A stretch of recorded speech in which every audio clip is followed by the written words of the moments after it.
జీవుడు జీవుడే, దేవుడు అనేవాడు ఎక్కడా లేడు అంటారు. ఉన్నది జీవుడే, శరీరమే. దేవుడు ఎక్కడా లేడు అంటారు. శరీరాన్నే జీవుడు అంటారు. అలా అనేవాళ్ళని నాస్తికులు అంటారు.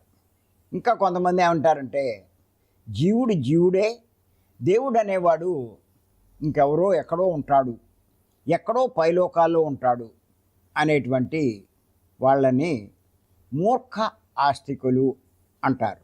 కానీ జీవుడే దేవుడు అని తెలుసుకున్నవారు ఆధ్యాత్మిక విజ్ఞానులు. ఎవరైతే ఈ జీవుడే ఆ దేవుడు అని తెలుసుకోగలిగితే వాళ్ళు ఆధ్యాత్మిక విజ్ఞానులు.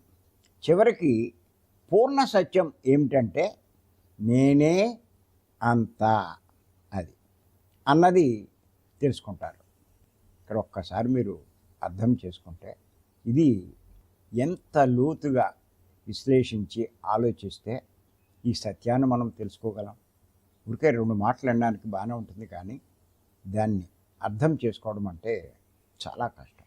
ఇంత లోతుగా అర్థం చేసుకుని మీరు ఆచరించే స్థాయికి వస్తే అప్పుడు మీరు పిరమిడ్ మాస్టర్లు అయినట్టు. అందుకే ఆయన పత్రి గారు మధ్య మధ్యలో కూడా అంటూ ఉంటారు, పిరమిడ్ మాస్టర్లకి ఇదే ఆఖరి జన్మ అని. అంటే దాని అర్థం ఏంటి? పిరమిడ్ మాస్టర్లు ఈ సత్యాన్ని అవగతం చేసుకున్నవాళ్ళు, అవగాహన చేసుకున్నవాళ్ళు. వాళ్ళకి ఇంక జన్మ దేనికి చెప్పండి? ఉన్న సత్యం తెలుసుకుంటే